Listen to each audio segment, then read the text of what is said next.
It shouldn't just be a post-COVID world. It should be a post almost racism world, looking at how we tackle not just future viruses, but also health inequalities. I think people may have seen this week that Public Health England published a report that BME communities are more affected by COVID-19, particularly Black communities as well. So, these are the kind of things that really should be at the forefront of our mind when we are building new cities, when we're developing existing ones, when we're reshaping them. How can we help support communities, Black communities, brown communities like mine, every community really.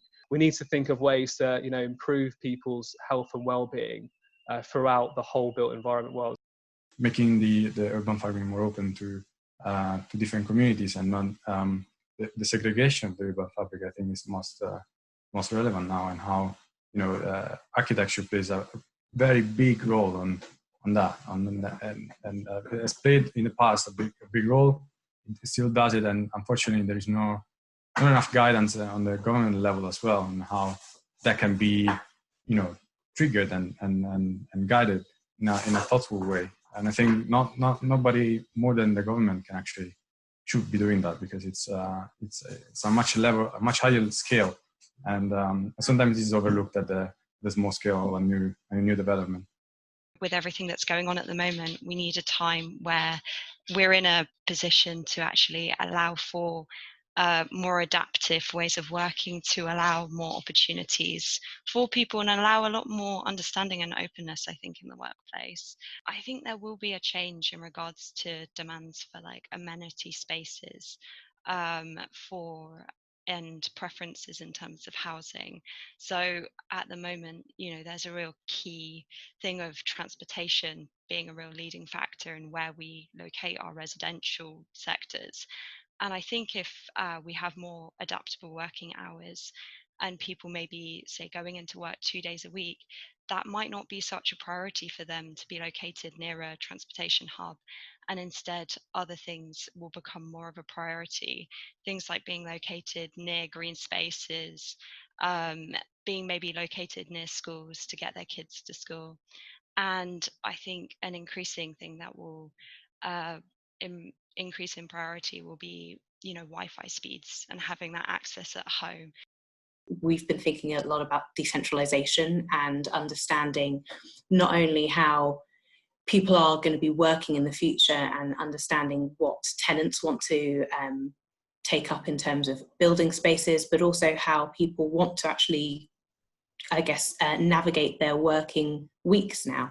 It will be probably a lot more staggered. People will be a lot more flexible, and employers will hopefully be a lot more flexible about it. They'll understand that people can be just as productive working from home a couple of days a week as they can be in an office environment, but it doesn't take away from the fact that everyone needs that interaction. I mean, I'm generalizing there, but myself definitely, I need interaction with other people to be able to be creative, and also really understanding the efficiency of getting to and from those places as well. I work a lot on buildings that require BREEAM in the base build sense, but not necessarily in the fit out sense. And actually that's going to have the biggest impact once all those people occupy that space.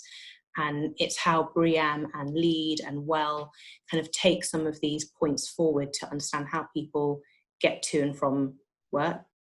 I think in the future we could potentially see a shift in the industry to off-site construction and prefabrication. This will reduce man hours on site and travel within densely populated areas. As office use becomes less dense, there will probably be a reduction in the lettable rates of office space. This will also have an effect on the residential market in densely populated areas such as London. People now have more of a desire for wide open spaces and to live in more affordable areas. So we may see a shift away from the tall building developments that have been popular in recent years. But there is a whole socioeconomic side, which sounds very political, but I think urbanism is inherently political. COVID-19 has shown that there are inequalities. What's happening in the world right now in terms of race shows that as well. And Grenfell's anniversary is in a few days' time, let's not forget.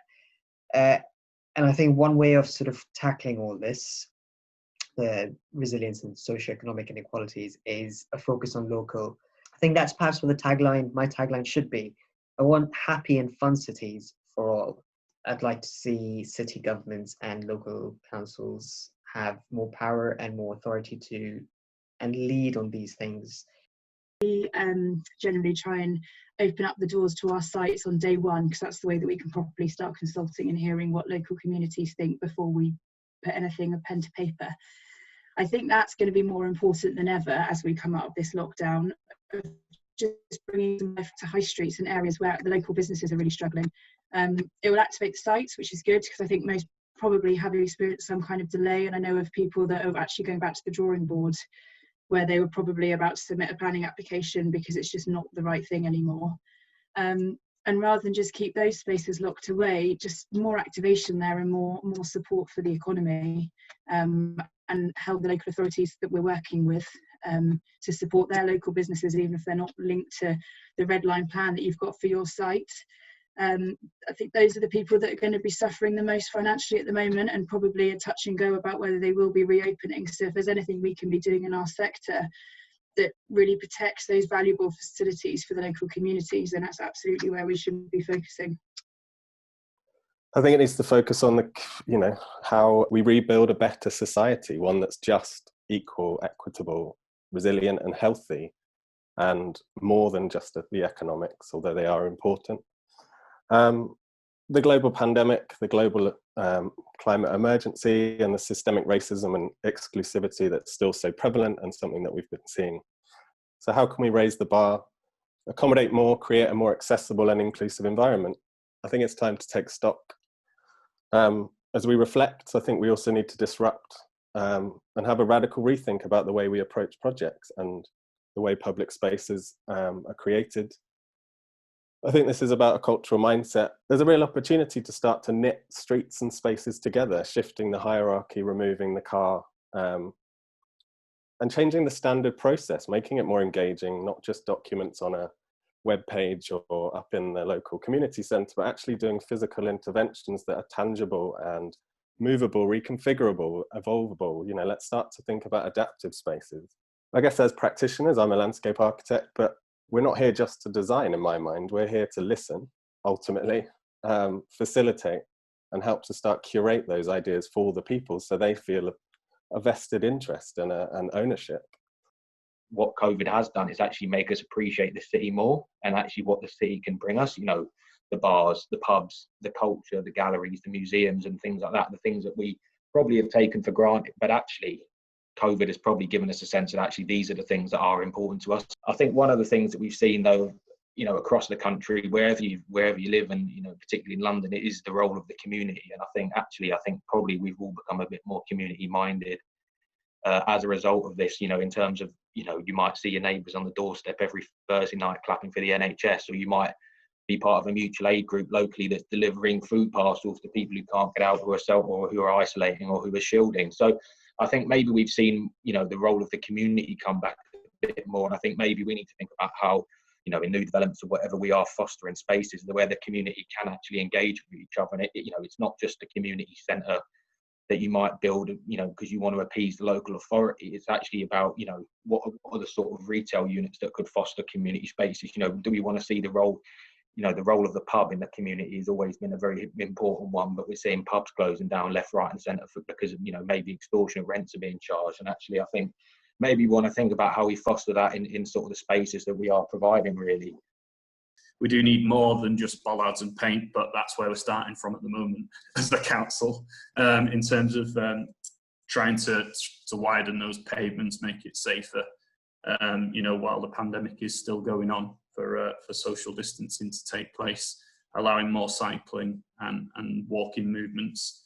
But we're looking into that in terms of a longer term programme of interventions. Obviously, we need to put together funding packages, etc., for things that are kind of more tangible than simply bollards and paint. But as Will was saying, sometimes those temporary measures can show people kind of a new way to use highway space. And I think it's good to, make those interventions, even if they're just temporary, and see whether they work or not.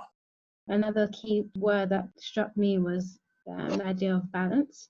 as well as diversity, and that's to do with a whole coming from a place of a range of things, both COVID as well as issues around equality and Black Lives Matter and everything. But when I say diversity, it really gets me into thinking about what diversity means, thinking about diversity in terms of what that means for our profession, but also our cities, everything from diversity in gender and diversity in race, diversity in culture, diversity in ways of working, diversity in all of our experiences, our lifestyles and our beliefs, and the list really kind of is endless, and you can start to see how so many intersectionalities come into play with any of those things and how they then manifest in sort of design in our built environments. So yeah, how diversity, the idea of how diversity's trickled down into our understanding of space and how different people use space. If we understand diversity as a concept that sort of permeates everything that we do, not just from the people that we are, but the way that we live our lives, we can start to be able to design spaces that are diverse enough to meet the needs of, you know, diverse groups of people.